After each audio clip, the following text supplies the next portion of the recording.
अकोले तालुक्यातील डोंगरगाव येथील शेतकऱ्यांनी आयोजित शेतकरी जागर मेळाव्यात प्रहार जनशक्ती पक्षाचे बच्चू कडू बोलताना म्हणाले, भारत हा कृषीप्रधान देश आहे। या कृषीप्रधान देशामध्ये शेतकऱ्यांच्या आत्महत्या होत असताना राजकीय व्यवस्थेला कुठलीही फिकर नाही। याचं मुख्य कारण म्हणजे शेतकरी बांधव जात आणि धर्म आणि अफूच्या गोळीवर जगत आहेत।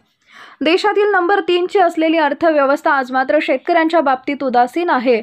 आहे रे आणि नाही रे वर्गाचा लढा हा संपत नाही आणि याचं मुख्य कारण महाराष्ट्राच्या अर्थव्यवस्थेत शेतकरी बजेट दुर्लक्षित करून त्यांचं स्थान अत्यंत नगण्य ठेवण्यात आलं आहे। महाराष्ट्रामध्ये जाती धर्माच्या नावावर प्रचंड दंगली पेटवल्या जातात। मीडिया ही एखाद्या नेत्याचा फाटलेला बूट दिवसभर दाखवत असते, मात्र शेतकरी पुत्र आत्महत्या करत असताना त्याची साधी दखल गावातील लोक देखील घेत नाहीत। सोशल मीडियाच्या माध्यमातून शेतकऱ्यांमध्ये जागृती निर्माण होईल असं वाटलं होतं, परंतु आर्थिक बळावर राजकीय व्यवस्थेनं प्रत्येक शेतकऱ्याला भाजप, काँग्रेस, राष्ट्रवादी, शिवसेना यांसारख्या गटामध्ये बांधून ठेवून मेंदूचा ताबा घेतला।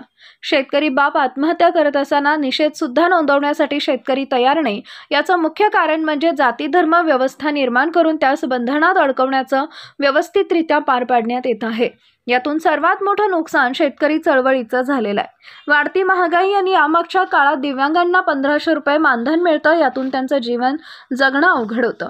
आमदारांचा पगार 55,000 आहे तर 3.5 लाखांपर्यंत पोहोचला। त्याबद्दल कोणी काही बोलत नाही, फक्त नको असलेले विषय वर काढून शेतकरी व दिव्यांगांना भडकवलं जातं।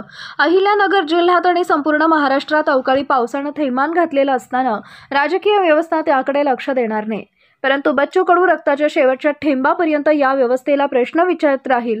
प्रहार पक्ष निर्माण केलेला नसून अन्यायाला वाचा फोडणारी चळवळ निर्माण करण्याचा प्रयत्न, शेतकऱ्यांची कर्जमाफी व दिव्यांगांना मानधन यासाठी 8 जून पासून अन्नत्याग आंदोलन करणार असून हे आंदोलन जात आणि पक्ष धर्म विसरून शेतकऱ्यांना न्याय देण्यासाठी करण्यात येणार असल्याचं देखील त्यांनी सांगितलंय।